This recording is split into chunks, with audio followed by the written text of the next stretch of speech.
मुलांना छोट्या मोठ्या भूकसाठी काय द्यायचा हा विचार येतो.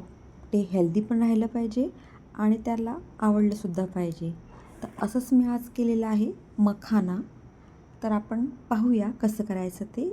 इथे मी एक पॅन घेतला आहे, त्याच्यामध्ये 3-4 स्पून इथे मी टाकलेलं आहे तूप. आणि तुपासोबत आता हे मखाणे यात मी भाजून घेणार पूर्ण. आता मखाण्याला असं क्रंची होतपर्यंत आपल्याला भाजून घ्यायचं आहे. मखाणे भाजून झाले. आता त्याच पॅनमध्ये 1/4 कप मी घेतलेला आहे गूळ. आता गूळ टाकल्यानंतर यात थोडंसं आपल्याला साधारण 2-3 स्पून आपण इथे पाणी टाकूया. जास्त पाणी टाकू नका, अगदी थोडंसं. आणि पूर्णतः गूळ मेल्ट होऊ देऊ. इथे पूर्ण गूळ मेल्ट झाला आहे. त्यामध्ये 1 स्पून इथे मी टाकणार तूप.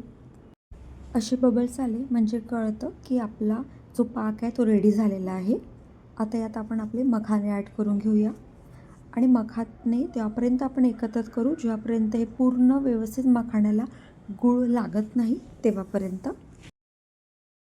याच्यात तुम्हाला गॅसची फ्लेम अगदी स्लो ठेवायची आहे आणि स्लो आचेवरच तुम्हाला हे मिक्स करायचं आहे.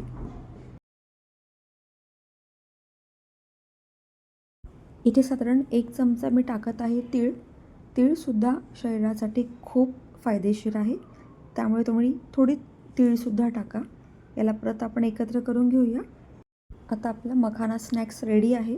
याला पूर्ण थंड होऊ द्या आणि मग याला असे वेगवेगळे करून घ्या हाताने, कारण की सगळे एकत्र जमतात.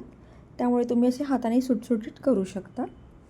तुम्हाला जर का माझे व्हिडिओ आवडत असतील तर प्लीज माझ्या चॅनलला सबस्क्राईब करा आणि लाईक करा. थँक्यू.